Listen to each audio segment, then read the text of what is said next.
Au nom du Père, et du Fils, et du Saint-Esprit. Amen.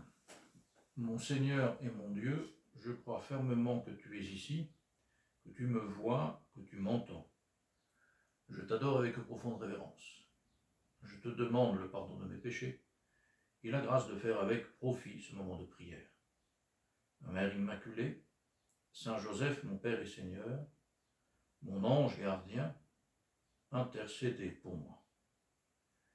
Eh bien donc, Camillo et moi, nous nous joignons pour vous souhaiter une bonne fête de Pâques. Cette visio-méditation est enregistrée le mercredi de l'octave de Pâques. Et donc un seul jour que nous fêtons depuis le dimanche de Pâques, un seul jour en 8 jours de fête.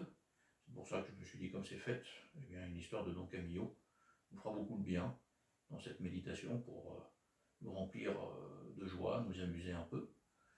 Et cette histoire se termine à Pâques, mais elle commence quelques mois avant où on est en train de discuter beaucoup dans le pays sur un article de la nouvelle Constitution, à savoir si cet article va entériner ou pas les accords du Latran qui avaient été signés par Mussolini et l'État du Vatican, par le pape, et qui régulent l'interaction entre l'Église catholique et l'État italien. La gauche, et Pépone en tête dans le village, voudrait évidemment que ce ne soit pas entériné, qu'on annule les accords du Latran, qu'il n'y ait plus toute cette facilité donnée à l'Église catholique pour s'exprimer publiquement. Et alors, comme il espère bien en effet que la loi sera contre cet accord, eh bien, il prévoit déjà de faire fêter tout le monde. Alors comment? Il fait faire un épouvantail à l'effigie de Don Camillo. Il fait inscrire sur la poitrine de Don Camillo le numéro de l'article, il est prévu que ce soit l'article 4, qui définisse dans la Constitution, suivant le désir de Pépone, l'élimination des accords du Latran. Et, dit-il, on fera une procession jusqu'au cimetière pour enterrer Don Camillo et les accords du Latran avec lui. Alors cette initiative de Pépone arrive aux oreilles de Don Camillo, et il envoie la responsable des femmes catholiques dans la paroisse pour dire à Pépone, voilà, puisque l'article 4 va dire que les accords du Latran sont entérinés, eh bien peut-être qu'on peut déjà avancer la chose, et moi je vais louer l'endroit où la cellule communiste fait ses réunions, parce que j'en ai besoin pour la section féminine de ma paroisse. Le lendemain, à cette provocation, répond Brusco, un des hommes de Pépone, et quelques autres hommes du parti, qui s'approchent du presbytère et qui commencent à discuter. Voilà, bon, puisque les accords du Latran vont être éliminés, on pourrait déjà prévoir ce qu'on va faire avec le presbytère, qui n'appartiendra plus à l'église, mais à la mairie. Et alors, eh bien, nous pourrions faire une salle de bal. Alors, regardez, on ferait un trou là parce que c'est pas assez grand pour que ça puisse entrer dans la chapelle de Saint-Antoine dans l'église, ça donnera un peu plus d'espace. Et puis, oui, mais qu'est-ce qu'on va faire du curé? Où est-ce qu'on va le mettre? Comment il faut lui laisser un peu de place? On va pas le mettre dans la cave à vin, on le mettra dans le grenier. Ouais, enfin, peut-être qu'on ferait plus vite de le pendre au réverbère, non? Non, parce qu'il y a encore 3-4 catholiques dans le village, donc il ne faut pas leur enlever leur curé quand même. Et là, une des fenêtres du presbytère s'ouvre, Don Camillo apparaît avec sous le bras droit son fusil de chasse et dans la main gauche une boîte de cartouches. Brusco, toi qui t'y connais, pour tuer des bécasses comme vous, ces cartouches ça irait? Et là, ils ne demandent pas leur reste et s'en vont. Les jours passent, l'article est voté et eh bien, les accords du Latran sont gardés. Donc il fait toute la joie de Don Camillo qui se précipite avec le journal pour en parler avec Jésus, mais Jésus ne lui laisse pas le temps de parler. Écoute, Don Camillo, c'est formidable, je sais ce qu'il y a écrit sur ce journal. En même temps, je te conseille de mettre ton manteau et d'aller te promener dans les champs, de prendre un peu l'air, de respirer après cette bataille politique dans laquelle tu t'es jeté. Je pense que tu as besoin de te reposer et d'aérer un peu ton cerveau. Mais non, Seigneur, pourquoi vous me dites ça? Pourquoi? Parce que je sais très bien ce que tu as en tête. Tu voudrais bien aller demander à Pépone s'il compte toujours organiser sa procession avec ton effigie pour l'enterrer dans le cimetière, s'ils se sont décidés ou pas, ce qu'ils feraient du presbytère, voilà, et où est-ce qu'ils mettraient la salle de bal, etc. Je le sais. Non, Seigneur, là vous êtes en train de juger de mes intentions et vous devriez reconsidérer. J'ai tout considéré, mon Camillo, tout. Et donc je te dis, va te promener dans les champs. Que ta volonté soit faite, Seigneur, dit don Camillo, qui il se prend son manteau et en effet va se promener. Et il revient le soir. Merci Seigneur, c'était vraiment une très très bonne idée. En effet, ça m'a fait vraiment beaucoup de bien, ça m'a permis de prendre un peu de recul et de me voir en effet que tous ces ressentiments, ces haines, etc., vraiment sont vraiment peu de choses, vraiment peu de choses. Et maintenant, Seigneur, est-ce que je pourrais quand même aller acheter un cigare? Je me suis dit que bon, je méritais bien de me fumer un cigare ce soir. Oui, tu peux y aller, vas-y, sans aucun problème. Mais avant, est-ce que tu pourrais m'allumer le cierge là, qui est à gauche là? Ça me fait de la peine de le voir éteint. Et là, donc Camillo, si ça peut vous faire plaisir, sans aucun problème, il sort une boîte d'allumettes. Non, avec du papier. Seigneur, j'ai pas de papier sous là. Ah, tu as perdu la mémoire, donc Camillo, dans ta poche, il n'y a pas une lettre que tu voulais jeter? Donc Camillo prend la lettre, la brûle à un autre cierge et allume. Cette lettre, en fait, il ne voulait pas la jeter, parce que c'était une lettre qu'il avait écrite à Pépone, pour justement lui faire part, voilà, voilà, est-ce que la procession aura toujours lieu, etc. Bah, toutes les attaques contre Pépone, en profitant de la victoire. Voilà, je préfère ça, donc Camillo, parce que je suis sûr qu'en allant au tabac, voilà, tu aurais mis un timbre sur cette lettre, tu l'aurais posté malgré ton désir de la jeter. Et donc Camillo rentre au presbytère en grommelant et en pensant intérieurement, le ministère de la Culture de Mussolini était moins dur.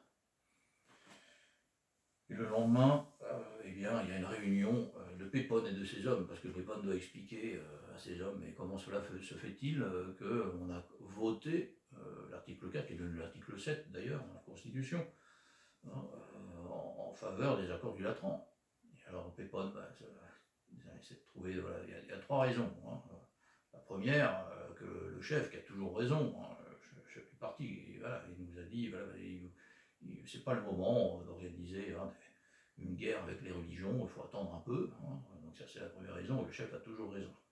La deuxième raison, c'est que bon, le pape est vieux, laissons-le mourir, et puis une fois qu'il sera mort, bah, voilà, on verra pour changer les accords du Latran.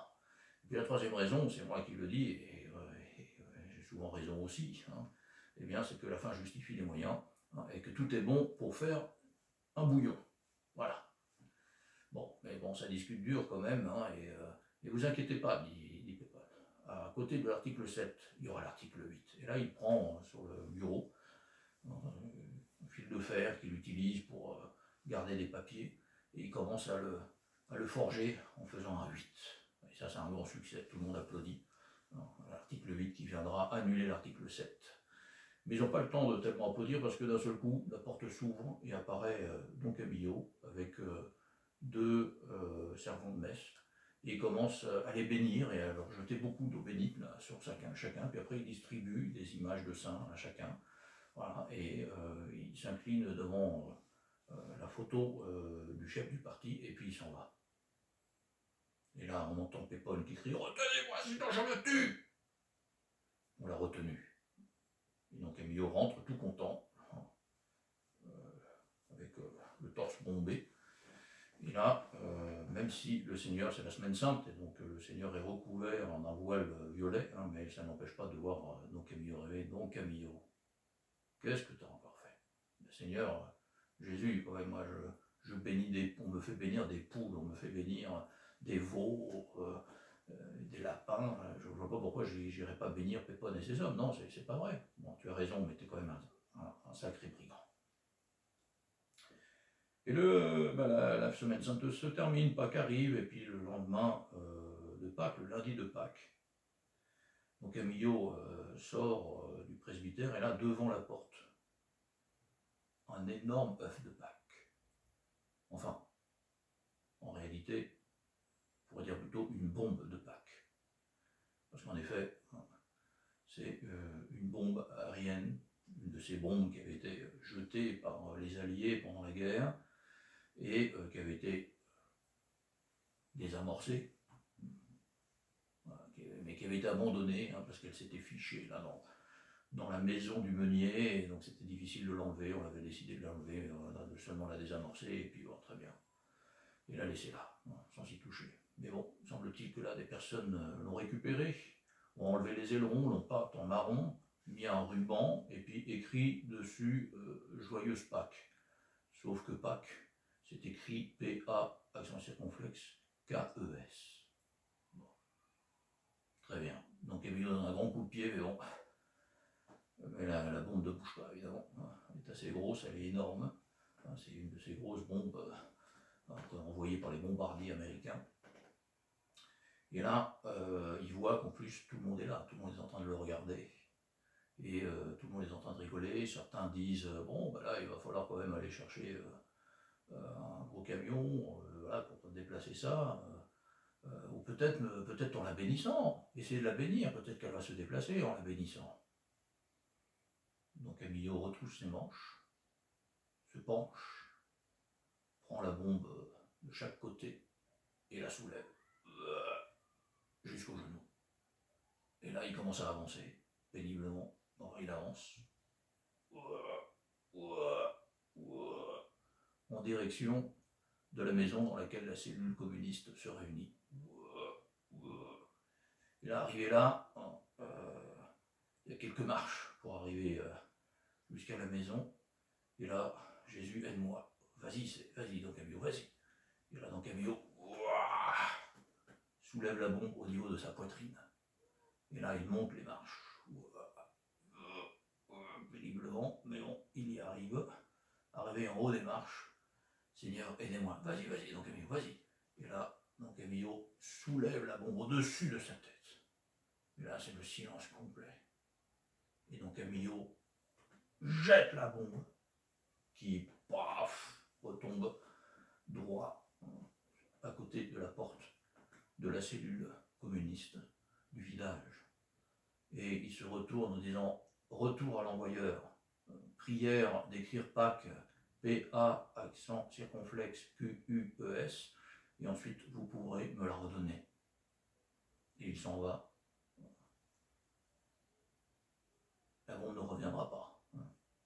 Pépone demande à 3 de ses hommes qui, péniblement, d'enlever la bombe et d'aller la jeter dans un fossé à l'extérieur du village, près des rives du Pô, qui passe par là. Et en effet, c'est ce qu'ils font, ils la laissent rouler, et puis elle roule, et puis elle est arrêtée par un buisson assez solide pour la retenir. 3 jours après, il y a une chèvre qui passe par là et qui commence à grignoter le buisson, donc le buisson finit par ne plus avoir suffisamment de force pour retenir cette bombe qui continue à rouler, et puis qui rencontre une pierre, et là, boum, elle explose. Une explosion telle que pas mal de fenêtres du village ont été soufflées par la bombe. Et là, on voit Pépone qui court vers l'église, qui rencontre Don Camillo, qui dit « Mon Dieu, je l'ai échappé belle, moi qui ai passé toute une nuit à enlever les ailerons de la bombe à coups de marteau, et Don Camillo, et moi qui l'ai jeté là, à l'entrée de la cellule communiste. » Pépone dit je crois que je vais aller me coucher. Et Don Camillo dit moi je crois pas que je vais aller me coucher, je vais aller me coucher.